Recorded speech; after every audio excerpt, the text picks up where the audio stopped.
ചാപ്പ കുത്തപ്പെടുന്ന മുസ്ലിം പേരുള്ള പൊതുപ്രവർത്തകരും നേതാക്കളും ഇന്ന് കേരളത്തിലും ആ ചാപ്പകുത്തൽ സാമാന്യവൽക്കരിക്കപ്പെട്ടിരിക്കുന്നു. ഏറ്റവും ഒടുവിൽ വടകരയിലെ ഇതുവരെ ചാപ്പ കുത്തിയിട്ടില്ലാതിരുന്ന ഷാഫി പറമ്പിൽ എന്ന ചെറുപ്പക്കാരനെ കൂടി ചാപ്പ കുത്തുമ്പോൾ ആ ചാപ്പ കുത്തുന്നവരുടെ പട്ടിക കക്ഷി രാഷ്ട്രീയ ഭേദമന്യേ അത് തുടരുകയാണ്. ഇനി യഥാർത്ഥത്തിൽ അങ്ങനെ ആരും അവശേഷിക്കുന്നില്ല എന്നുള്ളതും നാം തിരിച്ചറിയേണ്ട ഒരു കാര്യമാണ്. അതിനെക്കുറിച്ചാണ് എനിക്ക് പറയാനുള്ളത്. രാജ്യത്താകെയും ഇസ്ലാമോഫോബിയയുടെ ചാപ്പകുത്തൽ വ്യാപകമായുണ്ട്. അത് സിദ്ദീഖ് കാപ്പൻ മുതൽ BJP സർക്കാരിൽ തന്നെ മന്ത്രിയായിരുന്ന നമ്മുടെ നഖ്വിയും അതുപോലെ തന്നെ ഒരു ഷാനവാസ് ഹുസൈൻ അടക്കമുള്ളവരൊക്കെയും ഇപ്പോൾ രംഗത്തില്ല, അപ്രത്യക്ഷരാണ്. മുഖ്യധാര സ്ഥാനങ്ങളിലോ മറ്റിടങ്ങളിലോ ഒന്നും അവരെ കാണാനില്ല. എന്നാൽ കേരളം മഹത്തരമാണ്, വേറിട്ടതാണ്, ഇവിടെ അത്തരത്തിലില്ല. എല്ലാവരും ഇസ്ലാമോഫോബിയയിൽ നിന്ന് സംരക്ഷിക്കാൻ വേണ്ടിയാണ് ഇടത് വലത് മുന്നണികൾ നമ്മളോടൊപ്പം നിൽക്കുന്നതെന്നാണ് മുസ്ലിം സമൂഹത്തോട് എപ്പോഴും പറയാറുള്ളത്. അതിൽ നമ്മുടെ സംപൂജ്യരായ ആത്മീയ നേതാക്കളെല്ലാം വളരെ തൃപ്തരുമാണ്. എന്നാൽ അതിൻ്റെ ചരിത്രമെടുത്ത് പരിശോധിക്കുമ്പോൾ കക്ഷി രാഷ്ട്രീയ ഭേദമന്യേ ഈ ചാപ്പകുത്തൽ വ്യാപകമായി ഉണ്ടാകുന്നു എന്നുള്ളത് നമുക്ക് ഒന്ന് മനസ്സിരുത്തി ചിന്തിച്ചാൽ മനസ്സിലാവുന്നതാണ്. ഇന്ന് ജീവിച്ചിരിക്കുന്നവരിൽ സംസ്ഥാന തലത്ത് ശ്രദ്ധേയരായ മുസ്ലിം പേരുകാരാണ് MM Hasan, AN Shamseer, Muhammad Riyas, Siddique, KT Jaleel, PV Anwar, പിന്നെ മുസ്ലിം ലീഗിലെ ഒരു പറ്റം നേതാക്കൾ, അതുകൂടാതെ ഷാഫി പറമ്പിൽ അടക്കമുള്ള ആളുകൾ.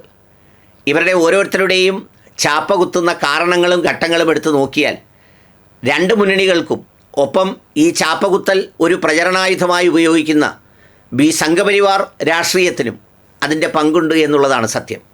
സംഘപരിവാർ രാഷ്ട്രീയത്തിൻ്റെ താല്പര്യം നമുക്ക് മനസ്സിലാവും. അവർ സ്വീകരിച്ചിരിക്കുന്ന പൊളിറ്റിക്കൽ പ്ലാറ്റ്ഫോം അങ്ങനെയാണ്. അവരൊരിക്കലും മുസ്ലിം സമൂഹത്തെ മുഴുവൻ ഉദ്ധരിക്കാമെന്നോ അവരെ വളർത്താമെന്നോ ശക്തിപ്പെടുത്താമെന്നോ അവരൊരു ഘട്ടത്തിലും പറഞ്ഞിട്ടില്ല. എന്നാൽ ബാക്കി രണ്ട് മുന്നണികളും അങ്ങനെയല്ല.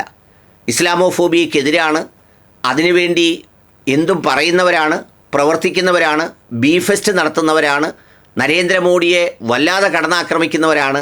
എല്ലാം ശരിയാണ്.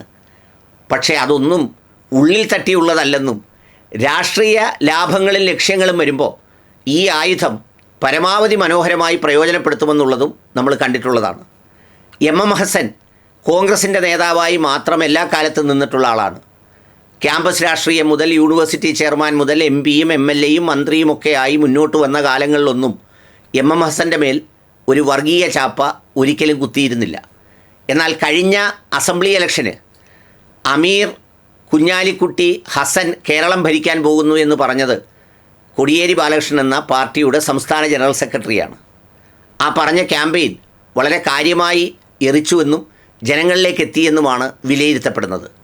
പരമ്പരാഗതമായി കോൺഗ്രസിനും UDFനും കിട്ടേണ്ട ക്രിസ്ത്യൻ മേഖലയിലെ സീറ്റുകൾ പോലും നഷ്ടപ്പെട്ടതിന് അത്തരമൊരു പ്രസ്താവനയും ആ സമവാക്യങ്ങളെ സംബന്ധിച്ച് ജനങ്ങൾക്ക് തോന്നിയ ഒരു ചിന്തയും ഉണ്ടായിട്ടുണ്ട് എന്ന് പലരും പറയാറുണ്ട്.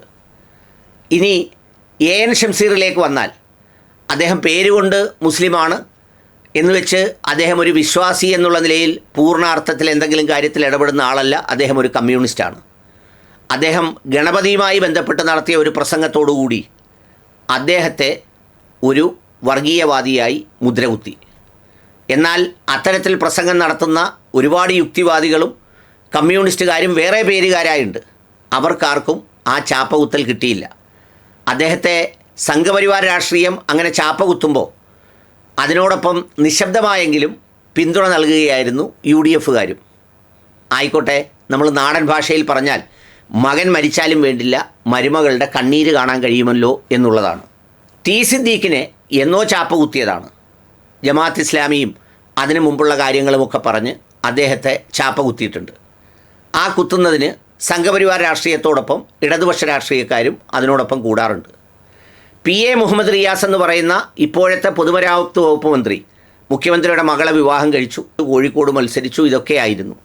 എന്നാൽ സമീപകാലത്തെ ഇസ്ലാമോഫോബിയയുടെ ചാപ്പയ്ക്കുള്ള വാല്യൂ തിരിച്ചറിഞ്ഞ് അദ്ദേഹത്തെയും കുത്തി, അദ്ദേഹവും സുഡാപ്പിക്കാരനോ അല്ലെങ്കിൽ പോപ്പുലർ ഫ്രണ്ടുകാരനോ തീവ്രവാദിയോ ഒക്കെ ആക്കി അദ്ദേഹത്തിനെ മുഖ്യമന്ത്രിയാക്കാനുള്ള ശ്രമങ്ങളുടെ ഭാഗമാണെന്ന് എല്ലാ തരത്തിലും പ്രചരിപ്പിച്ച് അതിലും സായുജ്യമടഞ്ഞ് അതിനുവേണ്ടി പരിശ്രമിച്ചവർ സംതൃപ്തരായി.